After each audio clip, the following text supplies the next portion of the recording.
Hi, welcome to the channel. Have you ever thought about recycling things in your wardrobe? I know after the holidays, some of us have put on so much weight, we have no choice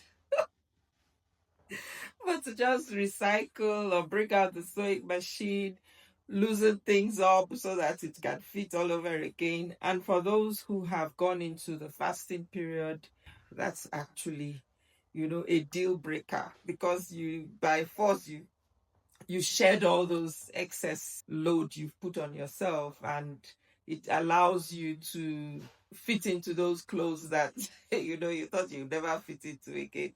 So good on you if you are taking part in any kind of fast, be it spiritual, health fast, or just a regular routine that you do from time to time. It gives you an opportunity to get into some clothes that you couldn't fit in after the long holiday season.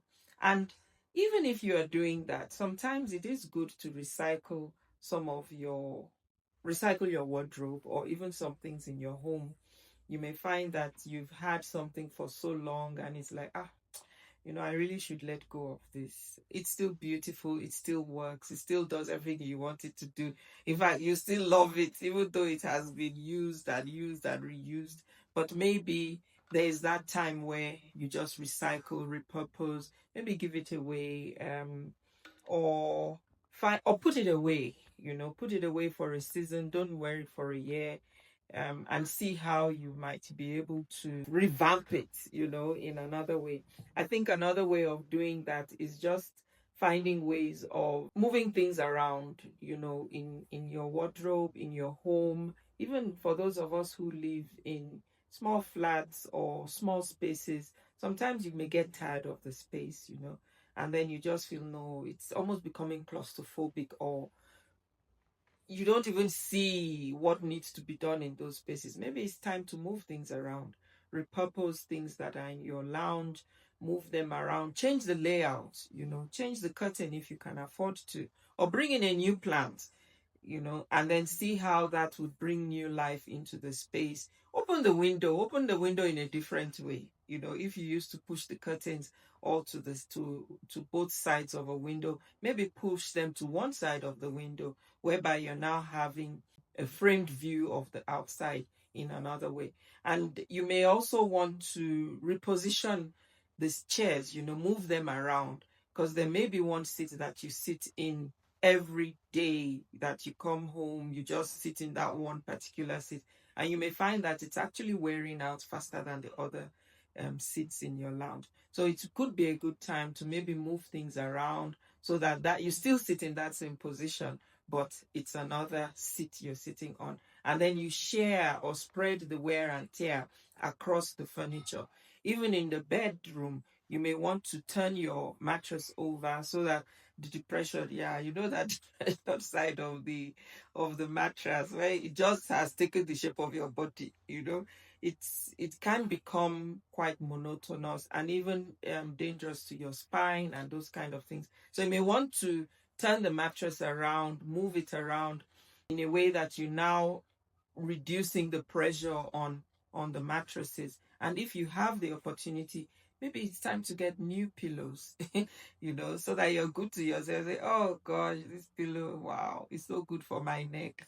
There are all sorts of pillow experts. That's not my space, but I do know that if you have new pillowcases, even, it's good for you. You sleep better, you feel better. It's like you've done yourself some good. Your chair also, see your study chair that you're sitting on day by day.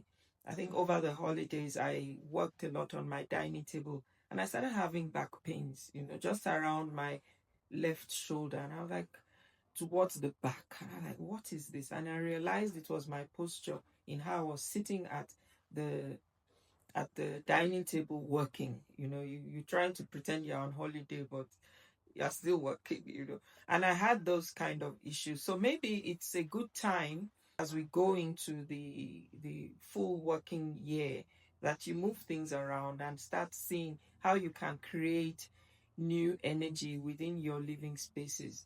Plants are definitely a good thing, Bring in a living plant that you have to care for, you have to put water in, and then you'll see how it how it gravitates towards the sun. I always like seeing that with my plants in the house, how they tend to gravitate toward the sun. And when that happens, I realize that I need to turn the plant around. And maybe it's also something in my life to reflect on what I've been doing. And maybe it's time to, you know, take stock and see. Yes, even within a month, you can do that and see, oh, this plant has grown in this direction. What about the other direction? So that there is a balance in the way it grows. Then you may find your curtains. I mean, I was looking at my curtains over the break and I felt, sometime I may need to take these curtains down and get them washed. So just have some kind of freshness. Yes, it's like a major project. How do you take it down? How do you wash it? But it may and it could bring in new life, freshness into your space. So by the time you're doing all these things and you're repurposing, rebranding, maybe even in the process of repurposing, you find that you actually you need new curtains, and you could use those old curtains for cushion covers or have them repurposed within your living space. It just makes the space look new, right? It makes it feel like, wow, this is so good. I mean, over the break, I had some timber slats that we had left over from some construction work, and I got the handyman in to make me flower pots with them. He did those flower pots and he painted it up nicely. Then I had some plants that were just looking like not happy, sitting around in the yard, and I took those plants and put them in a pot, and it's like in these same pots that are now painted white, got some nice soil, planted them in there, and the pots are looking happy, the plants are looking happy. And guess what it's doing to me? It's also making me feel happy. But what's even more exciting to me is to see that these plants are budding anew. They are settling into the pots and they're bringing out new leaves, which is just wonderful. It's for me, it reminds me that someone is still at work, right? That is the big baba up there. He's still busy doing what he does. And again, that brings one to a thought about investment. I like to think about it in the sense that if you don't put something in the ground, it's not going to grow. For as long as you keep the seed in your pocket, it's not going to grow. So it may be an opportunity to just throw that seed onto the ground and see it grow. In the process of repurposing things within your reach, in your home, in your office, you may find that when you take or package those things as seeds that can be thrown into the ground, you may find that there are things within your reach, in your home, in your lounge, in your office, in your bedroom, in your kitchen, that need to be repurposed. And they could be repurposed as seeds. They could be repurposed as things that you would let go. And in doing that, you are sowing in.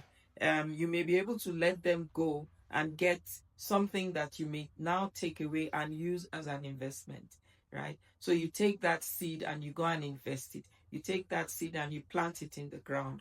There are many investment platforms that are there that you could throw those seeds into. Yes, you may say at this time of the year, hey, Dr. Judith, nobody has anything to throw anywhere. You will be surprised that you're sitting on a lot of things that you could actually give away and create a stream of giving and receiving. Because as you give away, you would also receive. And in that way, you have repurposed that object or that dress or blouse or shoe or something in your house that is sitting there like a seed that you need to let go. And as you let it go, it now creates that flow, and then something comes back. So don't look down on things that you think are of no use to you. For all you know, they are of better use to someone else. Some of us have 3 phones that are just lying around in our homes. We don't know what to do with them. Let it go. Send it out as a seed. Don't expect anything in return, but just let it go. And you would see there is a flow that can be created in that way. because the person who gets it and can now say, I have a phone, maybe your younger brother, niece, nephew, or cousin going to university for the first time, they don't have a phone. Parents are just thinking about how we would pay the school fees. And then you say, hey, guy, manage this phone for your first year, and he gets the phone, he uses it, puts a SIM, even if he may not be able to phone or make calls, but at least people can call them. So don't look down on things within your reach or within your ownership that you think are useless to you. I found I had so many water bottles in my house. I was like, this water bottle I like, this water bottle I like. And guess what? I just use one, right? So it may be an opportunity to let some of those things go and create, ignite that flow, ignite that motion, so that as you give, there is a form of receiving. And you could receive in so many different ways. You may not even know that is because of that thing you ignited by repurposing what you have to be a seed. Or you're repurposing it even for your own function within the home. And I think in that way, we keep ourselves connected. You could have a word, even a word in your heart that you've heard over and over again, and you want to repurpose it so that it can be a blessing to somebody else, and then you find that, wow, what you told me actually made a lot of sense. I needed to hear it. In that way, you have repurposed that word, not just as something in your ownership, but something that you have shared with others. And it makes the whole environment, it makes your whole cycle of relationships much better. I will also mention one last one. There could be books that you have, novels that you have, textbooks, files, that are just sitting on your shelf. The knowledge is there, it's not being cycled. Maybe it's an opportunity to open a book club. I actually challenge you to do something like that, and then see how maybe between you and your friend, you have a good message book that you've come across, and you feel this book is collecting dust, but the knowledge in it is so important that it could be useful to somebody else, and share it and let that cycle continue, and see how you do that. You may even go as far as formalizing that, so that once a month or once a quarter or once, you actually have that flow, and you make yourself more relevant. There's some of us that may feel we are lonely, especially the older categories. You feel, oh, nobody talks to me, nobody loves me. But in your house, in your home, you are sitting on so much that could be useful to your community. Start looking at those things again and see how you can repurpose them. Yeah, so I'll stop there for now. Thank you for stopping by. Thank you for stopping by. Always a pleasure to share with you. Please put some comments. Tell me or let me know if you've thought of any initiative in ways of recycling what you have in your home, in your office, in your life that could be a blessing to others. Ciao. God bless.